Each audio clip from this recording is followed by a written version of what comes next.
Welcome to Transnational Competition Law course. And dear learner and viewer, we have been discussing the competition law in BRICS countries, and we have taken note of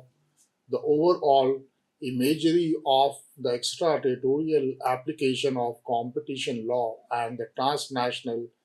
application of the competition law in BRICS countries, and we especially referred to and devoted to many lectures on the competition law enforcement and advancement of remedies in Brazil, and we have also taken note of the Russian Federation's competition laws and policy in fostering competition law and competition law and enforcement, and vis-a-vis the extraterritorial application and the transnational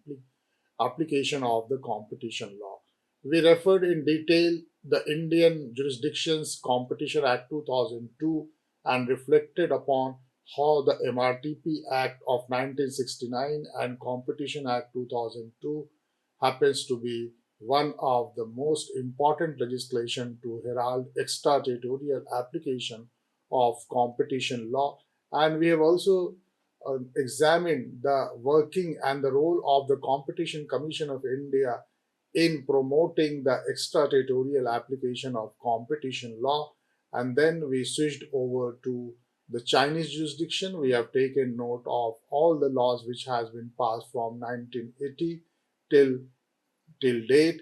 and we have seen that how the Chinese economy happens to be very flexible in carving out and designing the competition law, which is they call is the anti-monopoly law. We have seen the various authorities and the enforcement agencies of the China, which happens to be very extravagant in creating the competition authorities for the enforcement of the competition law. We have also taken note of the fact that how China happens to embark on the competition law reform and policies in 2022, and it has handed down and prepared a comprehensive draft to change the anti-monopoly law of the China of 2008. Vis-a-vis, it has come out of with numerous legislations encompassing all the competition issues and concern in the jurisdiction of the China. Today, dear learner and viewer, we are going to discuss the competition law in South Africa as a last part of the discussion on the competition law and policy in BRICS country, especially the extraterritorial application of competition law and the transnational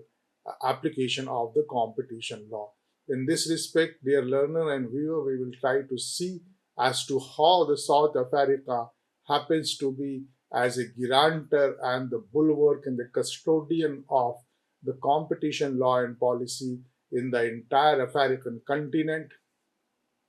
The competition law of the South Africa is something very important for our understanding of not only in the context of the South Africa, not only in the context of the BRICS country, but in the context of the entire African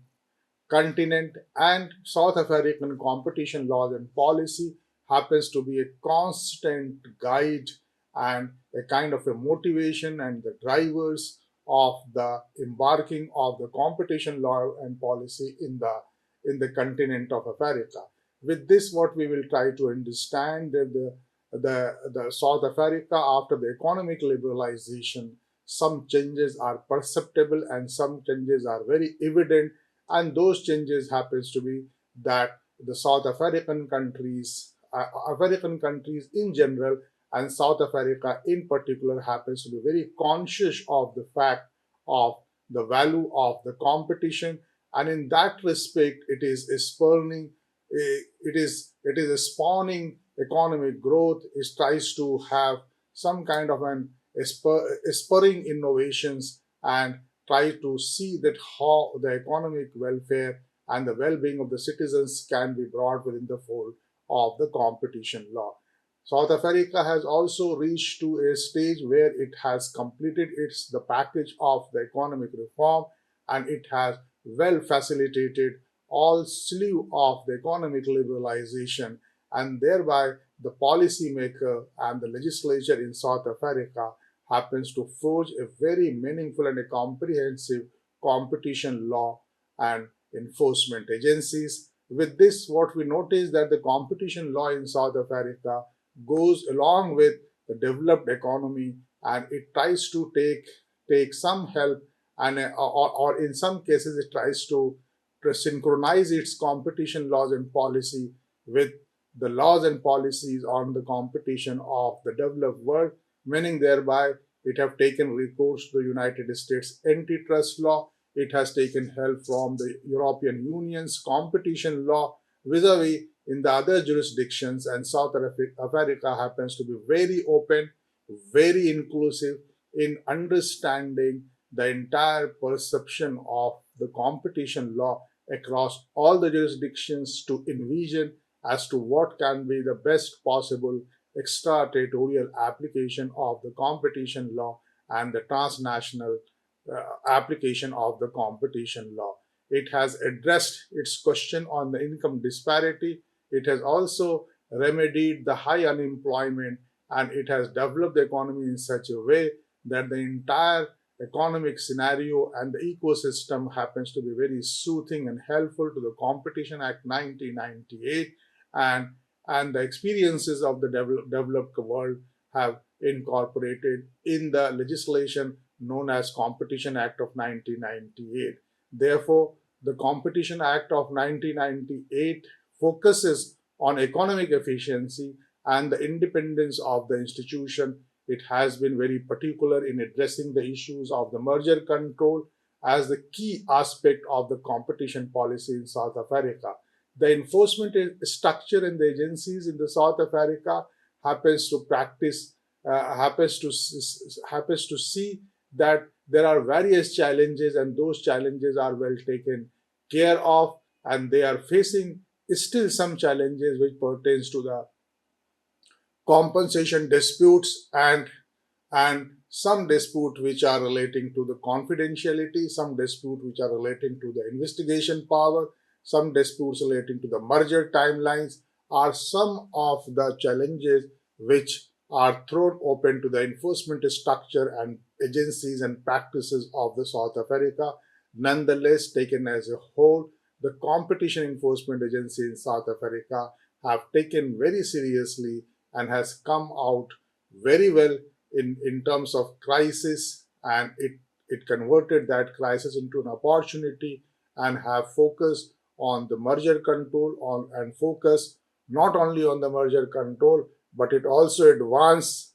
despite its limitations and facing all the challenges pertaining to the confidentiality investigation powers merger timeline. The South African enforcement competition enforcement agencies happens to be come of age and have still the march in the sense that it has not only taken the issue of the merger control in a very serious manner, but it has very meaningfully engaged itself to the question of operation of all those firms without anti-competitive restraint. It has also focused primarily on the producer as well as supplier in order to have the lowering of the prices and improving the quality and the innovation of the goods and services. Therefore, what we see that the competition law taken as a whole is expected to play a very critical role on the African continent, and the South African Competition Act of 1998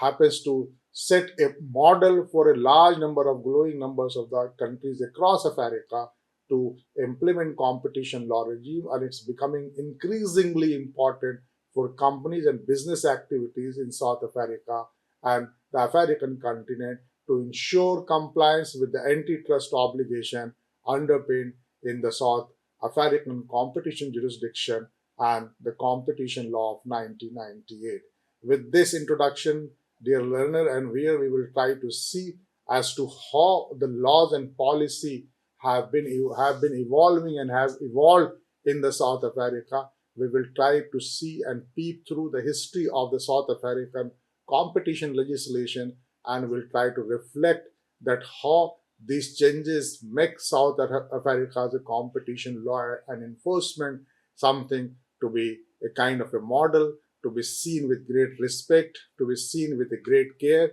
and to be replicated and immaculated in the region of this in the Africa, as well as in the BRICS, and as well as world at large. Dear learner and viewer, in this regard, after prefacing the entire evolution and development of the competition law in South Africa, we are going to dwell on the aspect of regulation of the Monopolistic Condition Act of 1955 as the basic law which dates back to almost more than 75 years. Thereby, we can say with certainty that the South Africa happens to be very conscious of the fact that how the competition law can be one of the important instruments in heralding the economic growth and the economic development. In that respect, what we see that South Africa's first general competition law, the Regulation of Monopolistic Condition Act, was enacted in as far back as in 1955. The regulation of the Monopolistic Condition Act of 1955 competition law happens to be very cautious and permissive in the sense that in a rudimentary form or in its infancy, the South African law on the competition known as Regulation of Monopolistic Condition Act 1955 defined and controlled a number of monopolistic conditions, and those monopolistic conditions has the potentiality of the anti-competitive practices. So whatever anti-competitive practices happens to be in practice and value and have some kind of a potential and an adverse appreciable effect on the monopolistic conditions, that has been taken care by the regulation of Monopolistic Condition Act 1955. And this law, we see that none of these practices were prohibited per se, but what this law tries to have, it's a pediatric conscience, is the fact that instead the law provided for an administrative process to examine a particular case of any kind of the monopolistic conditions and the anti-competitive practices. What it did, that it recommended some kind of the action, and the standard which has been applied by this law happens to be very simple. That standard happens to be the standard of analysis, and that standard of analysis is to look at the cases of the monopolistic conditions, and the anti-competitive practices happens to be the public interest. And under the public interest doctrine, this law known as Regulation of Monopolistic Act 1955 in South Africa have dealt a large number of the monopolistic and anti-competitive behavior in the jurisdictions of the South Africa. Then, having this law, which happens to be of a very general nature, very broad in approach, and very broad in matters of enforcement of the competition law by applying the analogy of the public interest, then we see that this law have at least a kind of a pointer to the fact that the South Africa is a country where we have a law on the competition directly as far as back to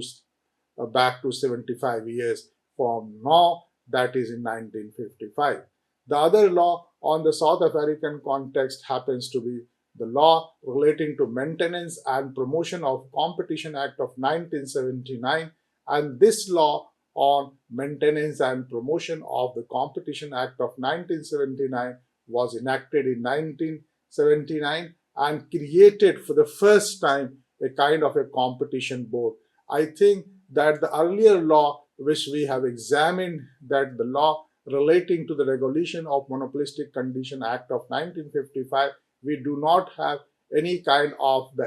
administrative process to examine a particular case and recommend the actions. But what we see, that the entire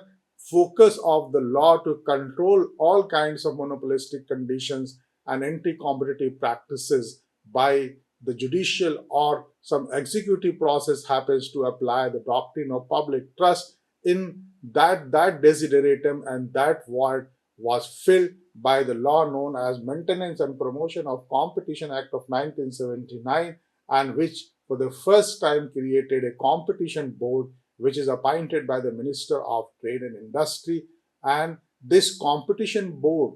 establishment under the Maintenance and Promotion of Competition Act of 1979, it happens to be a great achievement in the sense that it has been empowered by the Ministry of Trade and Industry to investigate matters on its own initiative, meaning thereby that the power was something which has been conferred by the Maintenance and Promotion of Competition Act of 1979. Vis-a-vis, it has enjoyed the power, we can say, the suo motu power of initiating action of